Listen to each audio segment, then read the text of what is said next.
You are listening to the Beyond the High Road podcast with Shelby Milford, episode number 72. Stay tuned. Welcome to Beyond the High Road.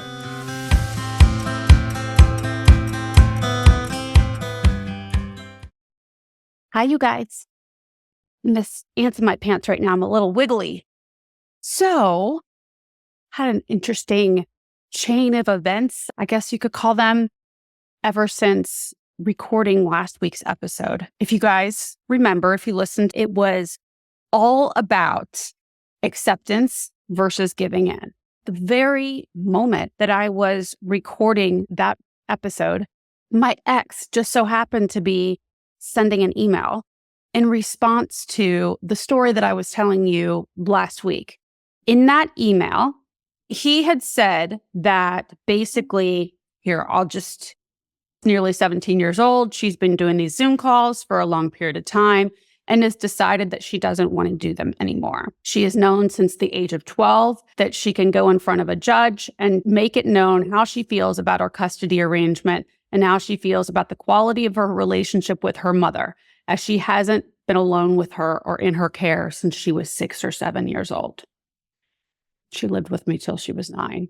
Like a week after her 9th birthday. So I'm not sure what that's about, but I have done all I can as her father to support our daughter, I won't say her name, in every way possible to have a relationship with Shelby and keep the lines of communication open, even after Shelby chose to move to Florida several years ago. Our daughter has always and is still free to do these Zoom calls, but she comes away from them unhappy, detached, and annoyed. She says they're awkward and uncomfortable for her. I'll just go down.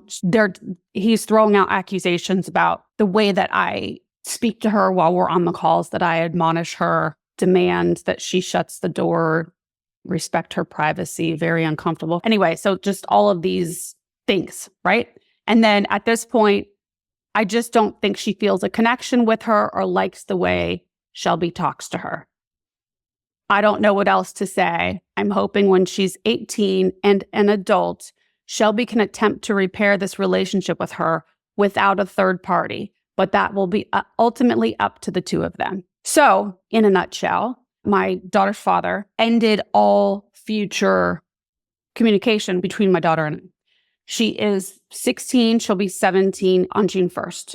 And so, as you can imagine, my world shifted quite a bit that day. What's weird is that I had this uneasy feeling and I don't know, who knows, right? If that was just general anxiety or if that was really an energy that was real, and which I want to lean to that because it literally was happening at the same time.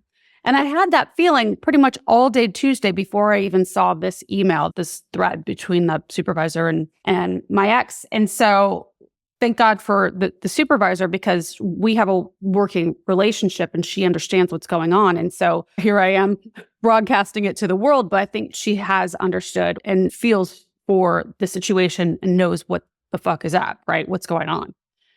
Needless to say, I was devastated. And if you follow me on TikTok, I put a video out there about it. It was like a real in the moment reaction to what was going on. And I was definitely upset, shaking still, heartbroken. There was like this low hum throughout my body. It's heartbreaking. You know, the last 2 Zoom calls we did have we had so much fun on them, her and I. They laughed. We had a great time. But then they stopped. And I was a little bit in shock, even though I anticipated it coming up. You know what I'm saying? I think we have different parts of our body. We've got the stress response system, and then all of the thoughts coming from different parts of the brain that are having to come together, piece together what the current situation is. I notice it a lot in parents just after there's a switch in custody order where you expect to drive your kid to school or pick them up, or you expect to have them home more than they are. And so your brain is still encoded with that routine. And so it takes a while for the catch up to happen, to realize. And so there's a lot of resistance. So I was, of course, super upset last week. And I allowed myself a couple days to just feel it, Reading that same email, even 2 years ago, I would have been silently imploding. I would have tried to scan the email, look for the pertinent points to see like what the basic gist of it is, to save myself the pain, and then would have ruminated over those points. And I would have been so worked up. I would have seen the insults and the accusations that he was passive aggressively throwing out there. I would have been in my brain working like overtime to try to like flash, like put reference to and defend myself against whatever outrageous claims he was making against me. Just in the quiet and privacy of my own home. I would have been working overtime to come up with evidence to support the opposite of whatever his claims were. And then I would have ruminated about those things that he was saying and about my defenses. I would have gone over and over, and he said this about me, and he said that, and how could that even be? Because blah, blah, blah, blah, blah. Like the same thing with like that 6 or 7 years old. I would have gone, how could he say that? She was there till her 9th birthday and blah. I would have found all of these counter arguments. I would have felt backed into a corner. I would have felt like all the labels that he threw at me were like set in stone, that those were defining, that I had to somehow fight my way out of these labels that he threw out in an email, a haphazardly written email. And also, I never, ever in a million years would have talked about it to anybody. I would have read what I read, right? Skimmed and found the bottom line, and I wouldn't have spoken about it to a soul. Because I felt like back then, if I talk about this, then I'm going to give energy to it. And if I give energy to it, then it makes it more real. And so I would have kept it to myself, tucked it like way deep down inside, and oscillated between berating him from afar, right, in my brain, and shaming myself for not knowing better, for getting myself in the position to begin with, and all of that. I would have gone back and forth between those things for months, maybe years on end. I would have allowed it to affect the way I showed up in my everyday world. I would have drank myself into oblivion and found any excuse I could to numb myself away from it. It would have really gotten me down. I think I've made my point there. But the point is, I would have kept it all to myself. I never would have shared anything, especially not broadcast in a TikTok post, real-time reaction like I did. And I definitely wouldn't be sharing it in a podcast like I'm doing right now. Never would I have ever dreamed of broadcasting my dirty laundry, so to speak, to every corner of the earth for all the humans to judge. And so what's the difference here? What's the difference between before and today? I was asking myself this question. I was like, what has changed to make me be okay with that? Why was it one of my first reactions? My first reaction was to actually sit in front of my laptop and pull out my notes and write a very long letter that I would never send to my daughter, talking about all my feelings, right? I needed to get that out of my brain. So that was the first thing I did, was to write it all out. My second reaction was to pick up my phone and make a post, share this I decided to share it on TikTok in hopes that it would reach other parents who were going through this. And now here I am recording this episode for you guys. It could be very easy for me to take the stance of, I don't want to show my true mother-daughter relationship status to those who are listening, my listeners, because they could listen to this and think, oh, well, see, she's not making any strides. She's doing all of this inner work, but she's not repairing her relationship with her daughter. So we don't want to follow that. People could actually take that stance, and that's okay. I've decided a while ago, that's okay. I'm not going to be for everybody. Not everybody's going to like me. I'm okay with that. In fact, I'm sure that not everybody is going to like me. But that doesn't mean that what I have to share isn't valuable.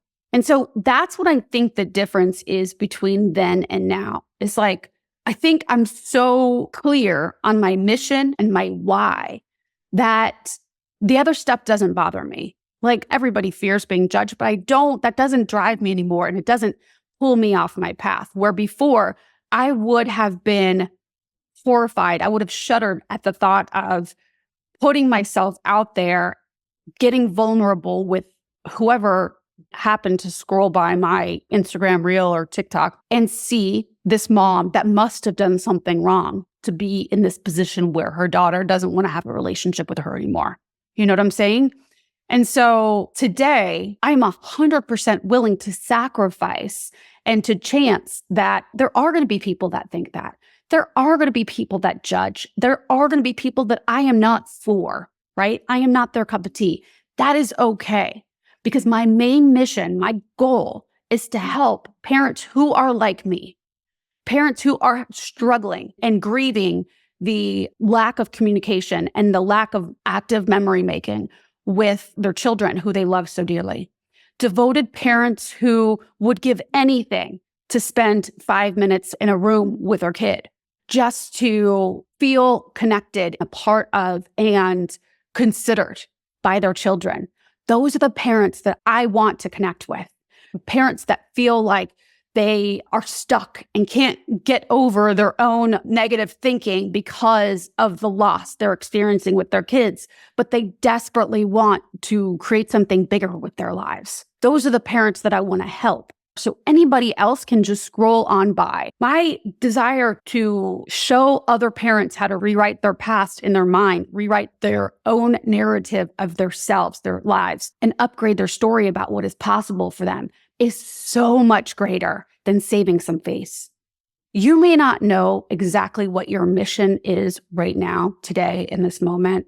You guys have heard my whole spiel about knowing what you want, not knowing what you want, and the constant debate that I had put myself through or that I was in about what my calling was, what I wanted to be when I grew up following alienation, when I couldn't call myself an active mom anymore. You guys are probably sick of hearing me talk about that. So I'm not going to go into that. But back when I didn't know, the first thing that had to happen is that I made a decision to go all in on me, to go all in on finding out. And in order to find out, I couldn't sit and think about it and contemplate in my head constantly. I was like, all right, I'm going to try something. And so I went back to school and I did one thing and then I did another thing and led to where I'm sitting today. But it couldn't happen living up in my brain. I had to just trust that I would eventually get somewhere. And it was definitely going to be different than where I was sitting at the time. And that spot, the perspective I had from the place of misery was not good. Anywhere would have been better. So if you're stuck in that place where you're like, I just don't know what I want to do. I don't know what my purpose is, where to even begin. Just take a step. Just try one thing. And that one thing will lead to another thing so long as you keep moving. I remember back whenever, right before 2020 happened. And that was back when I was doing Audible book after Audible book. Where I lived, you guys know I lived in the house on the hill. It was like a 40-minute, 45-minute at least trip to go to the grocery store. And so I had to do something in the car and it was Audible is what it was. And so somehow I stumbled upon a book by Mel Robbins, who she helped me out in such a time of need because I wasn't doing anything. I was in a lot of passive action, meaning I was doing a lot of consuming. I was listening to Audible books. I was reading stuff. I was trying to figure out cerebrally what my next move was going to be. I didn't have the money to in my brain, the way that I thought back then is I can't even afford to breathe. So how am I going to go try things out? How am I going to do that?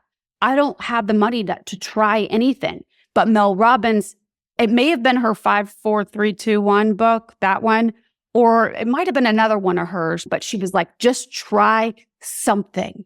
Just do anything. Something is better than nothing. She really actually helped me back in that time. I don't give her as much credit because I don't follow her as closely in today's world. But she very well could have saved my life. She taught me a very simple way of how to get myself moving when I didn't want to move anymore. Yeah, it was the blast off thing. 5, 4, 3, 2, 1, blast off. So anyway, get yourself moving. Do something. If you're in the place where you don't know and you're stuck in that place of confusion and like you're just thinking about options, but you haven't yet done anything. So then you're just tire yourself out by thinking of all the pros and cons of each thing. And you're telling yourself that you're being mindful and thoughtful and wanting to do it right this time, or whatever it is that you're telling yourself. If you've been stuck in inaction for any period of time longer than a couple days, start trying things. You can find the free things to try, but start doing more than you are consuming. I mean, listen to my podcast still, but then go do. I'm kidding, mostly. But yeah, get yourself moving. Just try one thing. And then if that doesn't work, that's okay. It's not the end all be all. You go to the next thing and you go to the next thing. My try was very expensive. The first thing I went and tried to do, and it was not the answer. I mean, it kind of was. It led me down the right path, but it was a $5,000 oopsie and went to the wrong coaching school. Not the wrong coaching school, but just not the one that I would have picked in the end. But I never would have known that if I didn't go make that mistake. You don't have to go make a $5,000 mistake. I'm just saying that I think we look at mistakes wrong these days. We think that the stakes are so high and we only have a certain amount of money to go invest in ourselves. But this is where I think it's so important to go all in on yourself and trust that whatever decision you make, even if it's not the right one, that because you made that choice, you will make something happen just after that will enable the next decision, right? The next mistake. But just, you have to trust in your ability to cultivate and create whatever it is you need without knowing, without the lights on. Okay. I wouldn't say go throw caution to the wind and always do that and just go spend all your money and then go to the next thing. Please don't misunderstand me. That's not what I'm trying to say here for sure. Always, I think, being strategic about how we not only spend our money, but our time. I think that's very important. But if you're in that stuck place and you're not sure what to do, you've got to try something. And so don't worry so much about what could go wrong, but instead look for the way things could go right, the way that you're going to make them right. And then you can turn that into a learning experience if you decide that you need to try something else and try something else. And this goes into actually with you guys, with my mission, with this business that I am running. You guys have heard me talk about that whole outer body experience, the whole spiritual experience where I was running up on the hill, that miraculous 10 miles. And I envisioned what my website would look like and blah, blah, blah. I had that vision and I knew that I wanted to help other parents like me because I didn't want us all to feel the extreme isolation that we felt before, right? But I didn't know how I was going to get there. I didn't up until right before I started this podcast a year and a half ago. I had no idea. I never thought I would have done this, right? Ever in a million years. And I love it now. Like, I don't know who I would be without it kind of thing. Like, oh yeah, of course I do that. I couldn't imagine life without it. But before I set out to do any of this work, I didn't know the how. When we're going into new experiences, there's no way that we can guarantee how things are going to turn out. And there's no way that you would know every single step that happens along the way. A, B, and C are going to get you success, and the other ones are not. No, you can't know. You have to make the mistakes in order to get to the end result, right? For y'all, like, I don't know how I'm ultimately going to be helping you guys. I know that I will help you guys. That is my mission, right? Is to help other parents like me and you to not feel so alone and to heal and move past the trauma that they experience coming from something like alienation. That is my mission. How I help you guys could change up quite frequently. Who knows? Right now, I'm in another whole shedding a layer and then reorganizing and figuring out another way to help you guys. And I'm going to keep trying and I will fail and then something will work and then something will work and oh, that didn't work. Let's go back a step. And then, you know what I'm saying? Like, there is no guaranteed path. It's all trial and error. But I'm not going to let the fails or the things that don't work, the bad programs I've written, I have done. I can't even tell you how many absolutely horrible live events that I've done. So many, like epically terrible live events that I've held because of my own nerves and because I was judging myself during them and all the things, right? But that's okay. I needed to have those bad live events happen. epically bad life events happen in order to get to the me today. Those things were all part of the plan. I'm not going to let one fail or 900 fails deter me from my ultimate mission, which is to help parents like you and me. I'm comparing it to my business right now, but you can use this for anything that you're doing in life. It does not have to be, you don't have to be working on your business at all. You can apply this to, this is where I wanted to get to, is what your passion is, what your purpose is in life. When we, as parents like you and I, come to the realization that we are not needed, I'm using that term loosely because we are always needed by our children, but we have been rejected. And it's completely understandable that we would be like, oh, fuck, now what? Now what? The loves of our lives are not in our everyday lives anymore. Where are we needed? How are we going to feel purposeful? How are we going to feel valued? All of those questions that I guarantee if you're listening to this podcast, that we all have on sometimes a very regular basis, right? This is the difference between today's Shelby and even 2 years ago Shelby, is that today I have that answer. I know that I want to serve you guys, but I don't always know how I'm going to serve you guys. I just know that I will. I will do that, right? And I am committed to that mission of mine. I've had the Healing and Reinvention program for just over a year now. If I'm being completely honest, it is not soared like I wanted it to. And I thought that this would be the way, but it's not the way. And that's okay. I'm not going to pick up my toys and go home. Just means that I'm not providing value in the way that y'all value it. So I will go and I will figure out a way to provide value that y'all value. I will just keep trying, and that's okay. My desire, my mission to provide the help to you guys is there, and it will remain. I am committed to that. And so that just means I need to try different ways. It doesn't need to make me butthurt that this way didn't work. I don't feel like ultimately I've failed and this mission sucks. I also don't feel like what I have to say isn't valuable. I don't feel that at all. Like, I know that how I can help people is very valuable. Stand behind that 1,000,000%. And so I just have to figure out how. And all these little fails up until the time that I find one way, and then the next way, and then the next way, I have to look at these as learning experiences until I find the thing that resonates with y'all. I guess basically what I'm saying is just because things aren't working and you tried one way and the door shut on you and you try a different way and maybe something else shut, it doesn't mean that it's the wrong mission. If you've had something that you've wanted to do for a while now and it hasn't worked out, maybe you haven't gotten creative enough yet. Maybe you aren't committed to it enough. And that's okay too. You decide. Come up with what your now mission is. And it's okay if you decide to amend that mission as you learn more, as more information comes in with each trial, error. You'll know when you find the one that you want to go all in on and commit for the long haul. But until then, just trial and error. Go all in on yourself because you're worth it. You are 100% worth it. See what you can create for yourself. The last thing that I wanted to say about this, waiting for passion, waiting for motivation, both of those things I think are sometimes misunderstood in my mind anyway, about how they come to us. I think how often, and I still to this day find myself doing this, but I'll wait for the motivation to come. In my mind, I'm like, I'm just waiting for the motivation to do that thing. I'm just trying to get myself motivated.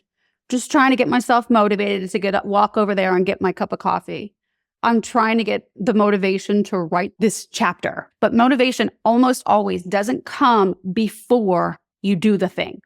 Motivation comes as a result of doing the thing and building up some momentum. Okay? It doesn't happen until your creative juices start flowing, you start breaking a sweat if you're doing something physical, then motivation comes. It's usually because your brain juices have gotten flowing because of an idea or something somebody said, and then you have motivation. You don't have to wait to drum up motivation in order to go do the thing. motivation follows. It's like the caboose. Also, the same thing with passion. We think that we need to have passion to be fulfilling our purpose, to be producing anything worth meaning, whatever. I think it's overrated, but I also think that passion doesn't come when you're clunky and new at something. So if you are trying something new out there, you're not going to have passion most of the time. Think about the things that you're passionate about. Not like when you're talking about being passionate and angry in a relationship. The things that you really truly like. With me, I am very passionate about all things mental health following trauma, post-traumatic growth, right? That. But that didn't happen overnight. I didn't just have passion. First, what I had was curiosity. Desperation first, then curiosity. Then I needed to learn stuff, right? At the time, maybe I was passionate about getting myself out of the position I was in. I would still call that it was desperation. Passion came once I started getting good at doing what I was doing. And that I am still leagues away from where I want to be. But that's not really my point right now. My point is that passion doesn't come in the beginning. So just remember that you don't need to have passion in order to put something out there in the world or make meaning for your life. Okay? Whatever that is. And again, it does not have to be, I'm using the way that I serve you guys and my trial error with that for the example, but this could be about anything that's going on in your life. So just go all in on you. And then if you do know your mission, then you go all in on that mission, just like I'm going all in on my mission and on you.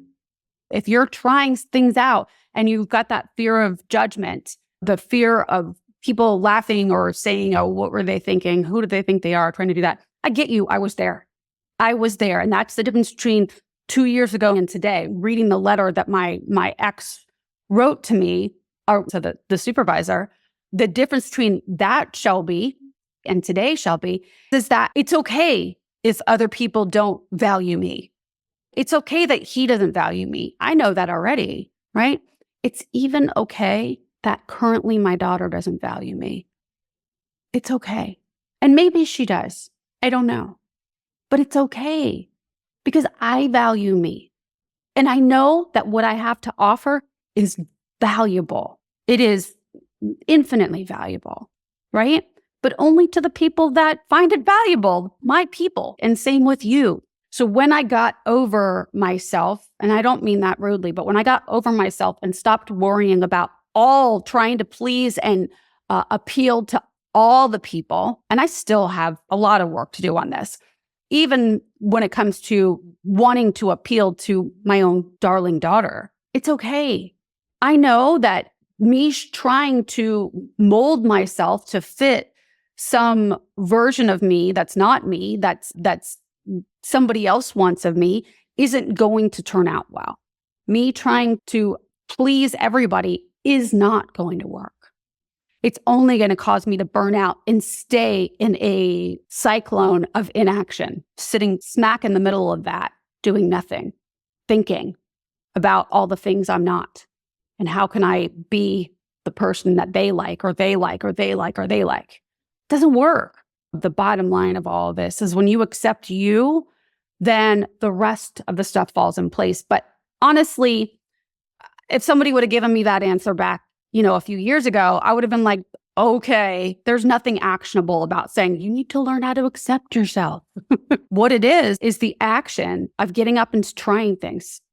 It's trying one thing and then trying another and then trying another and learning to redefine who you are by what you want. Not because somebody else wants it from you or for you, but because it's what you want. Like redate yourself again, right? Recourt yourself. And then commit to going all in on yourself, no matter how messy it might be in the process. That's the beautiful stuff, you guys. The messiness, the failing, the falling and getting up. And somebody made a reference the other day about, it's such an obvious, duh reference, but it made so much sense that maybe it was Brooke. She was talking about like a baby. They have to fall and get up. And you hear this comparison. I'm sure I've heard it a million times in my life, but this last time I heard it really resonated. And maybe it was the way that she explained it. But she's like, a baby, in order to walk, They have to go through a process of falling and getting up over and over again. When they started walking, they didn't have the strength to actually take one step and then the other in consecutive steps. They fall and then they have to pull themselves up, and then they have to fall and then they have to pull themselves up to build the endurance. The falling and getting up caused the core muscles to engage in the way that they are needed in order to walk, in order to run. That is all part of it. If we were all able to just get up and run like zebras, with everything, every task that we wanted to excel at in our lives, we would all be in much different places, and I would not be talking to you through this podcast right now. There would be no variety or any challenge or, of course, then reward in our lives. If everything came easy, there would be no lessons. There would be nothing. We would all be boring.